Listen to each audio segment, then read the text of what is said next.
Hello, welcome to QAC. My name is Nice Star, and today I would like to talk to you about romantic orientations and other types of attraction.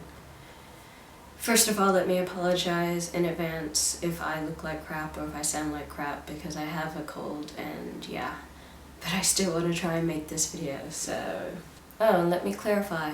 I say other types of attraction because there is one type of attraction that society is well aware of and it's talked about all the time.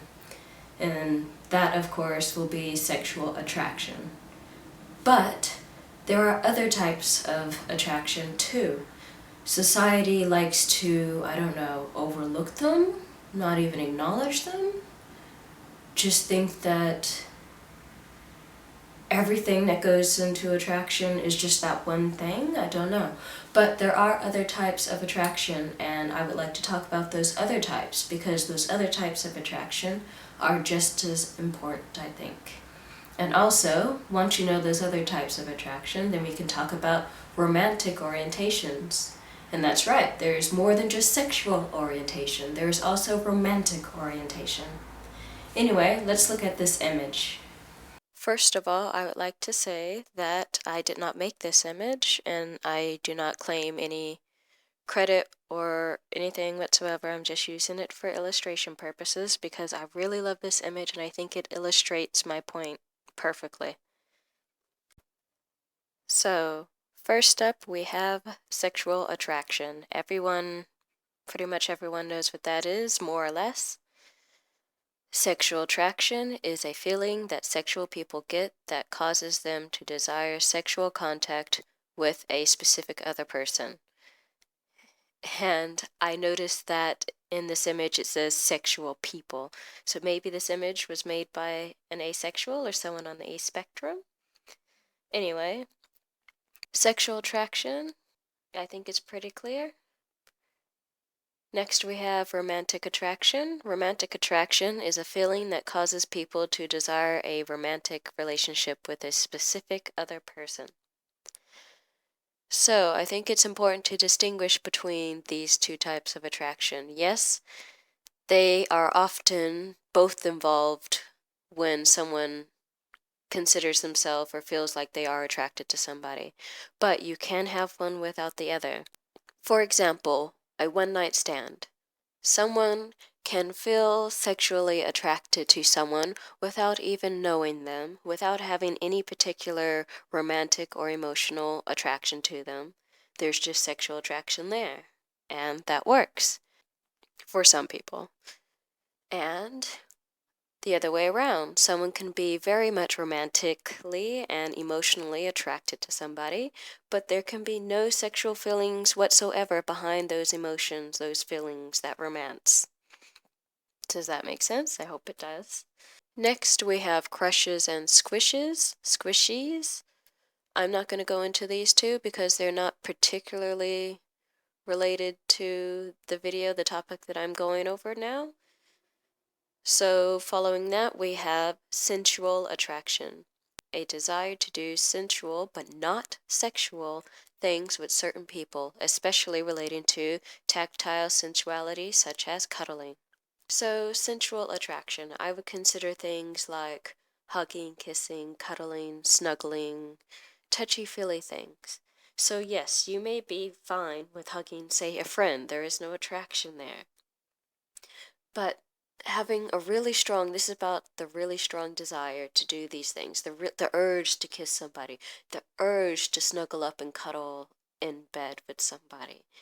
These things, again, can be intertwined with general attraction, the kind of attraction that society is well aware of. But again, these things can be separate from sexual or romantic attraction. You don't necessarily want to kiss somebody just because you're emotionally attracted to them. The next type of attraction is aesthetic attraction, an attraction to other people that is not connected to a desire to do anything with them, either sexually or romantically. They simply appreciate their appearance. So, aesthetic attraction, I would go even further to describe it as being able to look at someone and recognize that they are beautiful, handsome, attractive looking. you can easily acknowledge and find someone beautiful, attractive, think that the thing that they're wearing is perfect on them, without having any romantic attraction or sexual attraction or sensual attraction involved in that whatsoever. I think out of the other attractions that I've gone over so far, I think it's maybe just for me, I don't know if this is just for me, but I think it's easiest to separate this from the other types of attraction. But anyways, I hope you can see that all four of these types of attraction, yes, while they can be and often are intertwined into one overall strong type of attraction towards someone, they are individual separate things. They can be experienced on their own. So, about those four types of attraction. For some people, all of them line up. For example, say a heterosexual who is sexually attracted to people of a gender other than their own, but not just sexually, they're also romantically, they tend to be romantically, emotionally attracted to people of a gender other than their own, and aesthetically attracted and sensually attracted only to people of a gender other than their own. I think that someone like that is what society would tend to call, I don't know, straight as an arrow? Maybe? Did I use that right? But that's not the case for everyone. Not everyone's attractions line up so straight and narrow like that. And that's what I want to go into today. Let's look at another image. This image explains romantic orientations. Because sometimes sexual attraction and romantic attraction do not always line up. Sometimes they do, sometimes they don't, but there is a way to specify whether they do or they don't.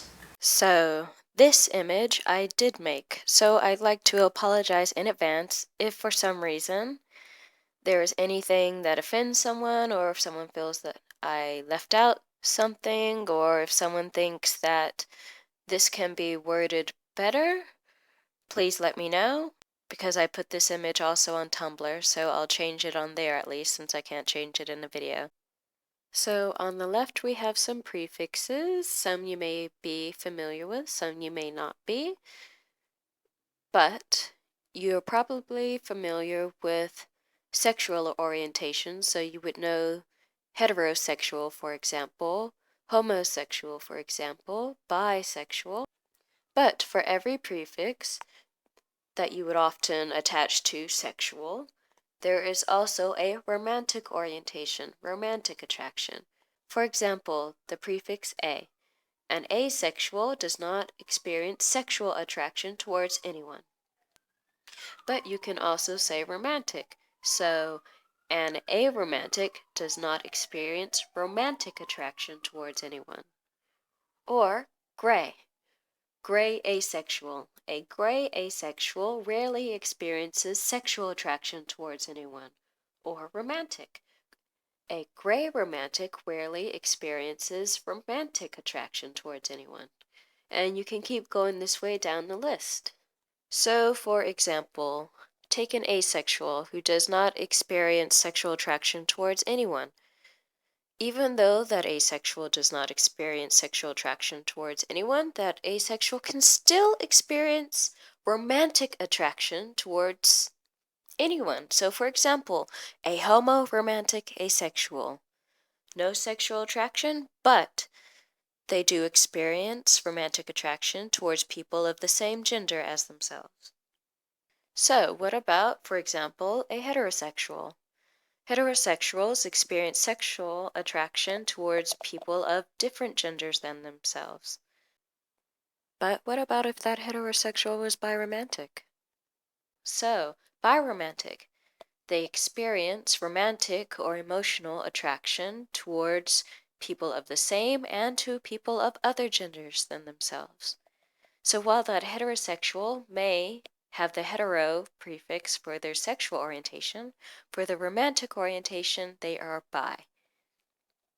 I really think that mismatched or, types of attraction orientations that don't line up are a lot more common than, people realize, because romantic orientations, different types of attraction aren't really acknowledged in society at all. How can we really know how many people really do have types of attraction, have orientations who don't match up? And as someone who does have mismatched, not aligned orientations, I'm pan-romantic. I'm a pan-romantic asexual. Look at all this cat hair, God. As a pan-romantic asexual, I can honestly say it is hard having mismatched orientations, because on one hand, I can be romantically attracted to anyone. But when it comes to sexual attraction, because that isn't there, it can be hard being in a relationship, because, for a lot of people, romantic attraction automatically, brings about sexual attraction, but that's not the case for me.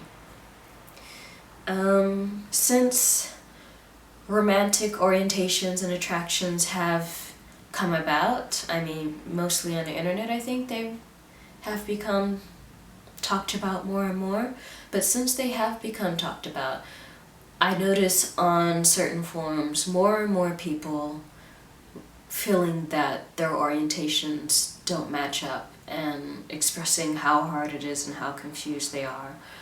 And for those people, I wish I had some advice to offer, but I don't, sadly. I'm in a mixed orientation in more ways than one relationship right now. And I think the best thing to do is to communicate, just like any kind of relationship, whether there is mixed orientations involved or not. Communication is really important. But even more important is this topic at all, this whole idea that there are romantic orientations, there are other types of attraction than just sexual attraction. This whole thing needs to be talked about more in society, I think. Because it's not talked about at all, recognized at all, I think, is part of the reason why it's so hard on people. So that's why I make this video. Hopefully, I don't know, the word will spread, knowledge will spread. More people will be aware, and if there's more awareness, there's more discussion, and Anyway, that's my aim. I hope that I didn't say anything in this video that offends anyone, and if anyone has questions, I'm not an expert at all. I'll try to reply to comments if you have a question. But I hope this helps someone. Thanks. Bye.